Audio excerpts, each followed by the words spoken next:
So the magic of the Camino is not necessarily the churches and the castles and the sights that you see along the trail. It's the people. And the people make magic happen. I heard Americans talking, and we looked around and we saw Tara from Texas and Sophie from New York.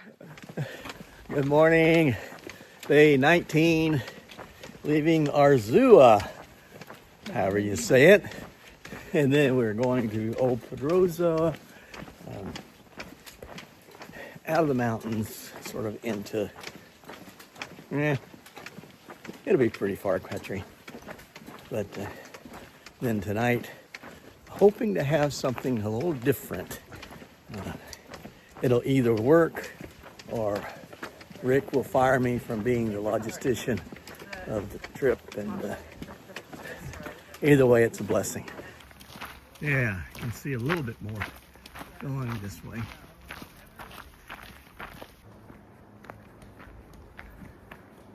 The sounds of early morning with the birds, crisp air. So it's 46 degrees, but it doesn't feel like it. It feels nice. And the sun will come up soon. When it does, it'll warm up quickly. Beginning to see these little vendors pop up as we get closer to Santiago. Okay, the sun is up. It's warming up. Beautiful sky. The Camino is getting more crowded.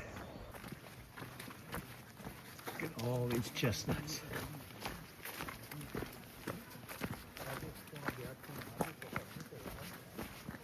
The place is full of them.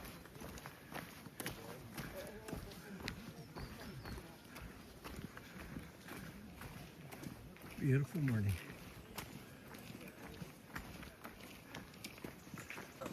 Many more pilgrims behind and in front. It's a beautiful day for being out here.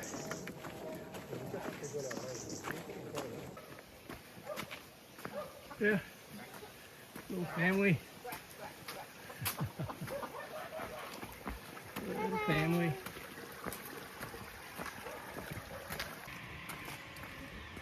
Little flower garden. Right in the path.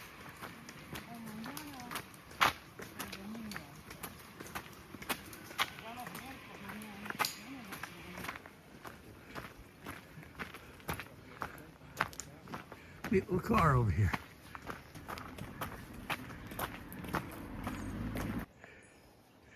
You find these little memorials along the way. Just not really sure what they're for. Some memory. Lots of rocks.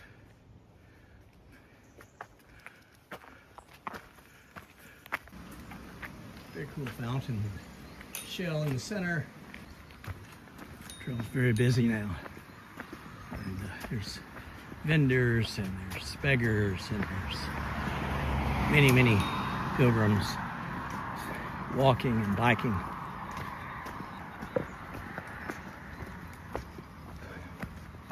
Getting closer to Santiago. Another one of these little memorial sites, praying for loved ones. Part of the reason for the Camino, everyone has their own purpose for being out here, whether it's just to experience it, or maybe it's to let something go. Maybe it's something that you don't even know about until you get out here. And today has been sort of one of those days where it's just one step in front of the other. We've reached our stop for today. You know, I've talked about that there's a difference between backpacking and hiking and a pilgrimage. And of course we're on pilgrimage, but it doesn't seem like it would be quite right to go a whole trip without at least one night and a tent. Well, I booked us in to the Campello Operadrosa. One of the key tools of a pilgrim on the Camino is this. This is your credential or your pilgrim's passport. And with your pilgrim's passport, you get various stamps in it from different places that you stay. And once you get to Santiago, you take your credential in, and to get your Compostela, your certificate of completion, you show this. And for the last 100 kilometers, you have to have 2 stamps per day to show that you have been on the Camino. It becomes sort of an important document. Telling you all this leads up to the story that I want to share. I had stopped at one place and got my stamp for today, the first one. Then I left my credential, I left my passport on the table because I became distracted by something else. And without it, I wouldn't get my credential at the end of tomorrow. I mean, it's not the end of the world, but I've come this far. I'd sort of like to have that. So I get an email from a lady. I don't know her. I've never met her. She's never met me. But she picked up my credential, and I had my email address on the inside. She wrote me and said that she had it. Wanted to know where I was staying. I told her she had already passed that point. She gives it to a Spanish couple who takes and delivers it to a service station that was about maybe a half mile from where I'm staying. I walked there, and sure enough, they were holding my credential for me. So I'm reunited with my document, and I'm going to hang on to it till I get to Santiago tomorrow. Now, with that, let me show you around where we're staying tonight. Lucky number 7, it's our home for the night. Let's open this thing up. Okay, so you can't do a long-term backpacking trip or a pilgrimage without at least spending one night in a tent. And so here is our tent for the night. And you go in, and there it is. You got a fan, you got 2 beds. This is actually pretty neat. So the magic of the Camino is not necessarily the churches and the castles and the sights that you see along the trail. It's the people. And the people make magic happen. I heard Americans talking, and there we saw Tara from Texas and Sophie from New York. It was amazing. Tried to get a video of you guys as we were talking, but it turned out it was just a photo. So I got a couple of photos of us sitting there. It was so great to see them, and just a taste of home. One is from Texas, the other is from Arizona and New York City. So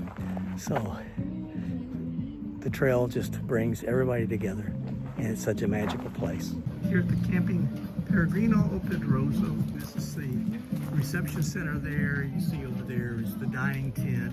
There's a bar and a food court on the side. In the back here, there is laundry service. And we have our laundry going on right now. So we have another 57 minutes and we'll be done. On the back side here, we have the showers. The women's shower is to the right, the men's shower is here. And let's go in and I'll show you.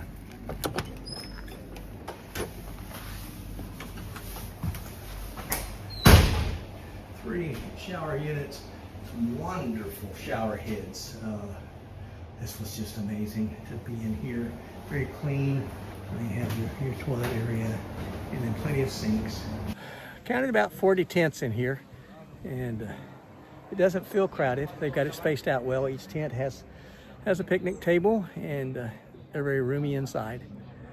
But now we're going to call it a day. Tomorrow we'll be in Santiago, for the final stage of the Camino. Until then, stay safe, stay healthy, stay on the path. God bless you.